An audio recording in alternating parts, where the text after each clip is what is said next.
A funeral isn't a pleasant event, right? Especially when they're yours. Yeah, exactly. I'm dead.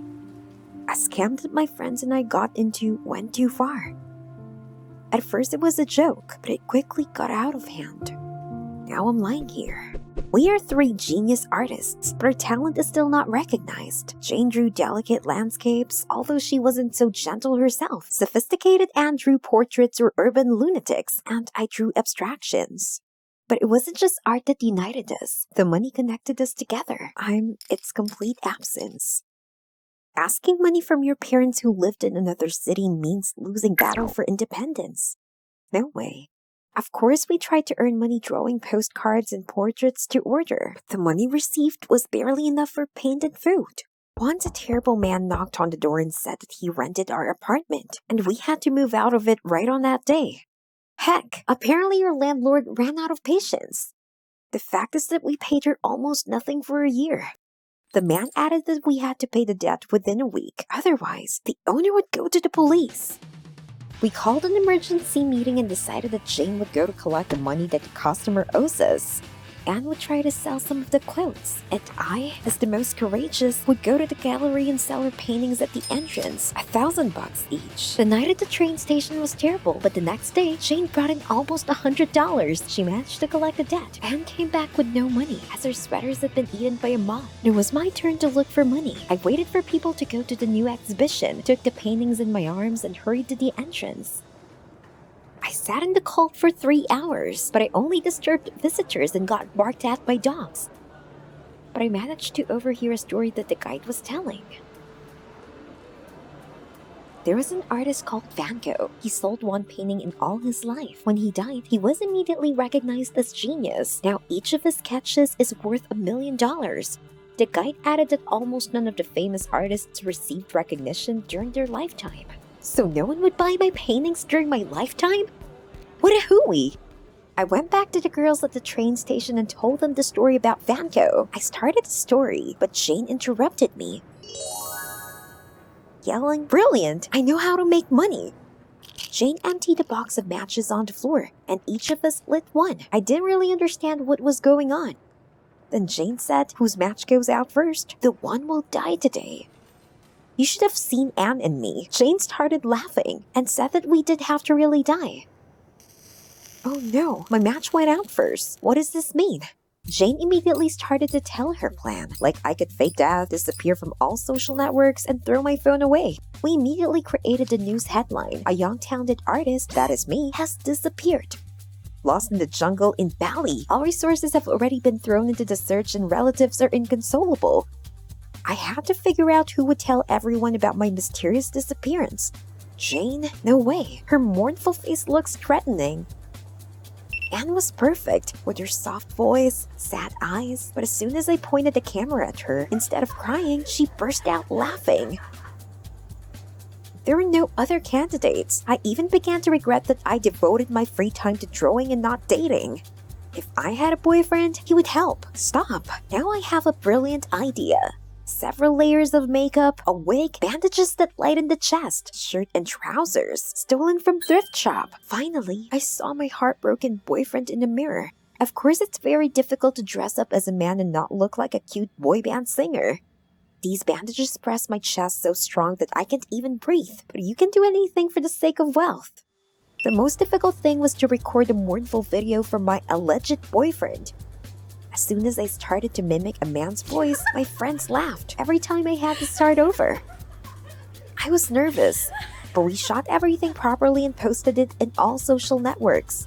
A few hours after the video was posted, we received 10 likes and an ad for someone else's account in the comments. It hardly looked like worldwide glory. I was in despair, so much work and all in vain. But suddenly, we received a message from Joe Falcon himself. This was a famous blogger who's hanging out at parties and investigates some mysterious stories. He now has 2 million subscribers. He said he was ready to take our case and help us find the missing Helen. But before that, he offered to meet and interview my boyfriend, which was also me. Our video was sent to him by a subscriber. This is just the right format for his investigations. I thought about refusing. It was interesting to watch how Falcon conducted an investigation and exposed scammers, but I didn't want to be in the place of scammers at all. but my friends talked me into it. You can't sell a picture with 10 likes, and Falcon is a superstar. We needed the whole world to know about me. At the meeting, everything went according to our legend. Only I often stammered because this Falcon was so handsome. I wonder if he even liked me a little. Stop. I'm not Helen right now. I'm her grieving boyfriend.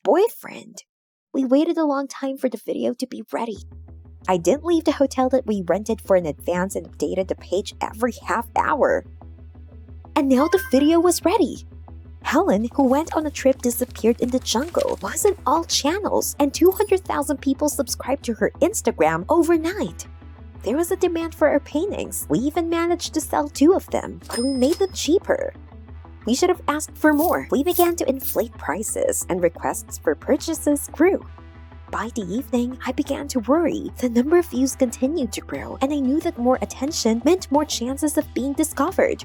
At dinner, I offered to turn everything down, and we got enough for the couple of paintings we sold to pay off the debt. But my friends assured me that we needed to take it while they gave it. Of course, they didn't have to wear a wig and 3 layers of makeup. Soon we were invited to a TV show. I didn't want to go until they told me how much they would pay for the broadcast. Wow. We were telling over and over how much we missed Helen, how brilliant she was, and how much we missed her. As my friends wiped away their tears, I suddenly wondered, if I really was missing, would they be so worried? After Helen disappeared, some activists even opened a charity fund in my honor. They wanted to equip an expedition, but I dissuaded them. Enough attention! I have long wanted to take off this wig and hide somewhere, but where to run from yourself? Especially since I myself disappeared in the jungle, and here instead of me there was some completely different person. Jane and Anne said they were tired of listening to my complaints, and we should be glad we were so lucky, but I liked what was happening less and less. Falcon was in touch all this time. We tried to find out more and more details, and it was like we became friends. Like men. Only he seemed to understand me. What a pity that we could only be friends. Every day I wanted to end the whole show more and more. Falcon offered to set up an online auction in my memory where we should sell all the paintings. This was a cool idea, and I decided that this was the last auction, and that's it, I'm done. I take the money and go to Bali, but now for real. No one knew about the plan.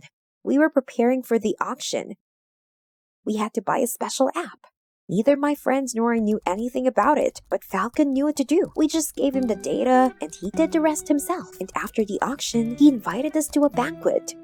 I would ask my friends not to go. I would be alone with him. Stop. Come to your senses. I'm a guy. Helen's dead. We need to get ready for the auction. I forced myself to put up new photos. A little Photoshop, and evidence was ready. Like a search team in the jungle found Helen's blood-stained things. There was no doubt that the artist died at the peak of her talent. I started crying myself, but the skyrocketing prices of paintings immediately comforted me. And so the online auction from Falcon's house started. I talked about the late Helen, how incredible she was, how great she was at drawing, and how lucky I was to have her. All of a sudden, Falcon said that Helen and I were the perfect couple because we looked so much alike. The pictures were sold and the money was in my account. But then Falcon asked me if I had been a girl, what have I chosen, myself or Falcon? I tried to change the subject, but Falcon kept going. He asked me if I liked boys.